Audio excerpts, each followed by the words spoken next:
Kalau aku sebut kata Muhammadiyah, apa kota pertama yang langsung muncul di kepala kamu? Pasti Jogja kan?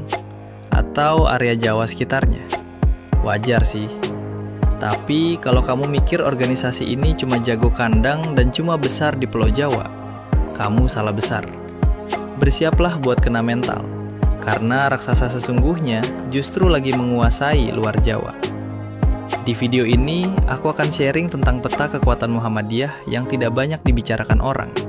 Karena orang selalu fokus pada Muhammadiyah yang ada di Jogja, Jawa Tengah, Jawa Timur, Jakarta, dan sekitarnya. Padahal, kekuatan Muhammadiyah di luar Jawa itu tidak kalah dahsyatnya. Bahkan, satu-satunya kampung Muhammadiyah di dunia ini ada di mana? Adanya justru di Papua. Yah, namanya Kampung Kokoda. Nanti kita bahas tentang kampung ini di akhir video.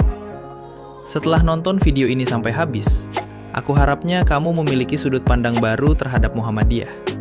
Bahwa Muhammadiyah itu memang lahir di Jawa, tapi tidak besar hanya di Jawa saja, tapi sudah merata ke seluruh Indonesia.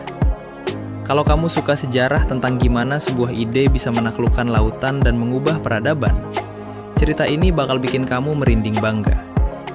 Mari kita mulai dari sebuah miskonsepsi alias salah paham terbesar.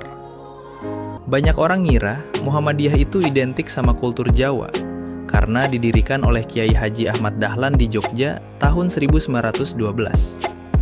Tapi orang sering lupa satu fakta sejarah yang krusial. Kiai Dahlan itu bukan cuma ulama yang duduk-duduk saja. Ia adalah pedagang batik, saudagar, dan murid-muridnya juga mayoritas pedagang. Karakter pedagang itu apa? Suka merantau, suka berlayar. Jadi, ideologi Muhammadiyah ini menyebar bukan lewat ekspansi militer atau paksaan, tapi numpang lewat kapal-kapal dagang yang berlabuh dari satu pulau ke pulau lain. Dan boom, ideologi ini meledak luar biasa begitu menyentuh tanah di luar Jawa. Kita terbang dulu ke arah barat, Sumatera. Kamu tahu Sumatera Barat? Tanah Minangkabau ini cocok banget sama ideologi Muhammadiyah. Kultur orang Minang yang rasional, egaliter, setara, dan gak suka pengkultusan individu, itu klik banget sama ajaran Muhammadiyah yang anti tahayul, bid'ah, dan khurafat. Begitu ajaran ini masuk lewat tokoh-tokoh besar kayak Haji Rasul, ayahnya Buya Hamka dan A.R. Sultan Mansur, Muhammadiyah nggak cuma jadi sekedar ormas di sana. Muhammadiyah jadi jalan hidup yang dipegang oleh banyak masyarakat Minang. Sekolah-sekolah, madrasah, dan pesantren Muhammadiyah tumbuh subur kayak jamur di musim hujan. Coba kamu cek pesantren Kauman Padang-Padang atau Mualimin di sana. Itu adalah pabrik pencetak tokoh-tokoh intelektual bangsa. Basis jamaahnya ratusan ribu, solid dan sangat mandiri secara ekonomi. Sekarang kita naik sedikit ke Sumatera Utara, ke kota Medan. Kalau kamu jalan-jalan ke Medan dan nanya kampus swasta paling top di sana, nama Universitas Muhammadiyah Sumatera Utara pasti ada di deretan paling atas. Jangan bayangin ini kampus ruko ya. UMSU ini kampus elit dengan puluhan ribu mahasiswa. Fasilitasnya gila-gilaan. Mereka bahkan punya observatorium ilmu falak yang alat-alatnya super canggih dan diakui oleh ilmuwan internasional buat ngamatin benda langit dan nentuin arah kiblat. Jumlah jamaah dan simpatisan Muhammadiyah di Sumut ini ribuan jumlahnya. Punya rumah sakit sendiri dan ngasih dampak ekonomi yang luar biasa buat warga lokal. Tapi kalau kamu mau lihat wujud kekuatan Muhammadiyah luar Jawa yang paling menggetarkan, kita harus nyebrang ke Indonesia Timur. Kita mendarat di Sulawesi Selatan. Selamat datang di Makassar. Di tanah para pelaut Bugis Makassar ini, karakter orangnya itu tegas, berani, dan kalau udah yakin sama satu hal, mereka bakal totalitas. Dan tebak apa? Muhammadiyah menemukan rumah keduanya di sini. Kamu wajib tahu soal Universitas Muhammadiyah Makassar. Kampus ini adalah raksasa. Bangunan utamanya, Menara Iqra, itu tingginya belasan lantai dan jadi salah satu kebanggaan kota Makassar. Unismuh ini bukan cuma tempat belajar, tapi udah jadi pusat peradaban dan ekonomi. Basis massa Muhammadiyah di Sulawesi Selatan ini luar biasa militan. Kalau ada acara, yang datang bisa ribuan orang. Patungan pakai duit sendiri, nggak ada ceritanya nunggu disumbang sama pemerintah. Saking kuatnya basis mereka di Sulawesi Selatan, kamu nggak bakal bisa ngebahas politik, sosial, atau ekonomi di provinsi ini tanpa memperhitungkan suara warga Muhammadiyah. Amal usaha Muhammadiyah di sektor kesehatan juga bertebaran. Rumah sakit Muhammadiyah dan klinik-klinik Aisyah ada di berbagai kabupaten, ngelayanin masyarakat yang susah ngakses fasilitas kesehatan negara. Minang, Medan, dan Makassar itu kan daerah-daerah yang muslimnya banyak. Gimana dengan daerah yang Islam jadi minoritas? Oke, kita sekarang bahas tentang Papua nun jauh di ujung timur Indonesia. Coba kamu pergi ke Sorong, Papua Barat Daya. Di sana ada Universitas Pendidikan Muhammadiyah Sorong, atau yang dikenal dengan nama Uni Muda. Kampus ini megah, modern, dan luas banget. Tapi yang bikin merinding bukan gedungnya, melainkan siapa yang belajar di sana. Mayoritas mahasiswa di Uni Muda Sorong adalah penduduk asli Papua. Dan persentase terbesarnya adalah saudara-saudara kita yang non-muslim. Muhammadiyah datang ke Papua bukan buat maksa orang pindah agama.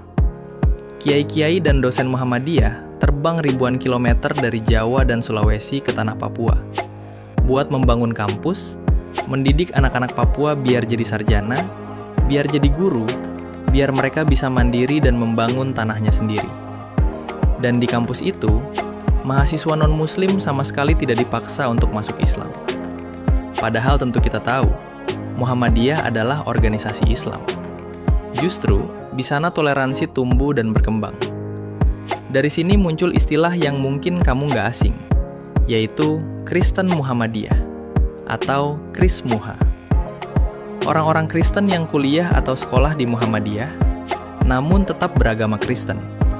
Malah, mereka ini suka nyanyi lagu Sang Surya, yang di dalamnya terdapat lirik, "Ya Allah Tuhan Robbiku, Muhammad junjunganku, Al-Islam agamaku, Muhammadiyah gerakanku." Ini bukti nyata bahwa Muhammadiyah di luar Jawa itu nggak eksklusif. Mereka merangkul siapa saja. Mereka membangun puluhan kampus, ratusan sekolah, dan rumah sakit di daerah-daerah yang bahkan pemerintah pusat aja kadang telat ngasih bantuan. Dari ujung Aceh sampai pegunungan Papua, amal usaha Muhammadiyah ini terus beroperasi setiap hari, menyerap ribuan tenaga kerja lokal, dan menggerakkan roda ekonomi daerah. Kenapa ini semua bisa terjadi? Padahal Muhammadiyah itu hanya organisasi, bukan negara yang bisa narik pajak dari warganya.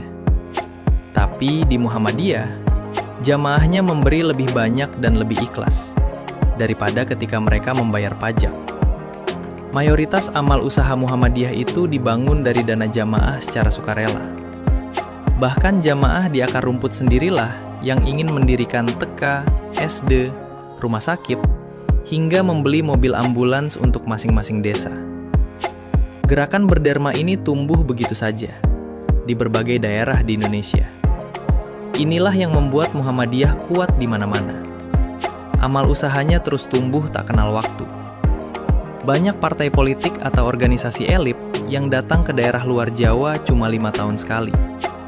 Datang pas butuh suara, pasang baliho gede-gede, nasi janji manis, habis itu hilang.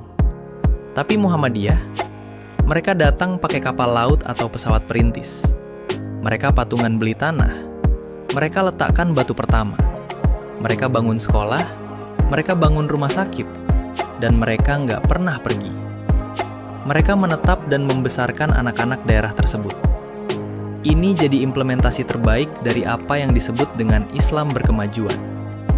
Islam yang ingin selalu memberi kepada orang lain. Rasa bangga orang Makassar, orang Medan, orang Minang, dan orang Papua terhadap Muhammadiyah di daerah mereka masing-masing adalah bukti bahwa gerakan ini sudah bukan lagi milik orang Jawa. Muhammadiyah adalah milik Indonesia. Karya nyata itu nggak pernah bisa bohong. Bangunan megah dan ribuan sarjana yang dicetak setiap tahun di luar Pulau Jawa adalah saksi bisu dari sebuah kerja keras. Nah, seperti janjiku tadi, aku mau bahas soal kampung Muhammadiyah yang ada di Papua. Ini adalah praktik terbaik dari sebuah proses pemberdayaan masyarakat yang sulit dicari padanannya. Jadi dulu, di Papua ada yang namanya suku Kokoda. Suku ini hidupnya nomaden, berpindah-pindah dari satu hutan ke hutan yang lain. Makanan mereka mengandalkan hasil berburu dan tanaman-tanaman yang ada di hutan. Mereka tidak berpakaian dan tidak memiliki hunian tetap. Suatu ketika, pimpinan pusat Muhammadiyah dan kampus Uni Muda kepikiran untuk membantu suku ini supaya hidupnya menjadi lebih baik. Maka selama hampir 10 tahun, Muhammadiyah mendampingi suku ini. Muhammadiyah ajarin mereka baca tulis, memakai pakaian yang layak, membuat makanan yang baik, bahkan hingga mencarikan tanah pemukiman dan rumah permanen. Kini, setelah bertahun-tahun pendampingan Muhammadiyah, 100% anggota suku tersebut menjadi jamaah Muhammadiyah. Mereka kini udah punya rumah dan hidup layaknya orang pada umumnya. Ini benar-benar transformasi yang gila banget. Prosesnya sangat lama, dan Muhammadiyah sabar dan telaten membantu mereka semua. Ada nggak kelompok lain yang sesabar ini dalam melakukan proses pemberdayaan? Nah, sekarang aku penasaran sama kamu yang lagi nonton. Kamu sendiri asalnya dari provinsi mana? Dan apakah di daerahmu, entah itu di kota besar atau di pelosok kabupaten, kamu pernah melihat bangunan sekolah, kampus, atau klinik yang ada logo matahari bersinarnya? Coba dong drop pengalaman kamu di kolom komentar. Kasih tahu aku seberapa kuat kehadiran Muhammadiyah di daerah asalmu. Mari kita absen dari seluruh Indonesia di bawah. Dan kalau kamu ngerasa video ini ngebuka mata kamu soal gimana caranya ngebangun sebuah warisan yang nyata buat masyarakat luas, pastikan kamu klik tombol subscribe dan nyalakan loncengnya sekarang juga. Kita bakal terus bongkar cerita-cerita epik yang gak akan kamu temuin di obrolan warung kopi biasa. Tetap semangat berkarya buat daerahmu sendiri, dan sampai jumpa di video berikutnya.